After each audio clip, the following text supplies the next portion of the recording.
আছি, ছাড়বো না। Do or die democracy, save democracy. বাঁচাতেই হবে ডেমোক্রেসিকে, বাঁচাতেই হবে হিন্দুদের। হিন্দু হওয়ার জন্য ভোট আটকাতে পারে না। হিন্দুদের মধ্যে সিপিএম আছে, তৃণমূল আছে, সব দল আছে। They are Hindu. For that reason Mamata did not allow them to cast their vote. কোন রাজ্যে বসবাস করছি আমরা?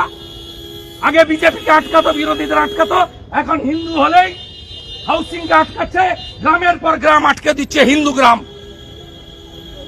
পুলিশের প্রোটেকশনে গুন্ডারা করছে। শ্রীমতী দ্রৌপদী মুর্মু মহোদয়া সংবিধানের প্রধান, মমতা তার 14 গোষ্ঠী আমাদের ভোট দেয়নি। ভোট দানের অধিকার দিয়েছে বাবা সাহেব আম্বেদকর। আমরা রাষ্ট্রপতি ভবনে এই যাদের ভোট দিতে দেয়নি তাদেরকে নিয়ে রাষ্ট্রপতি মহোদয়কে বলতে চাই,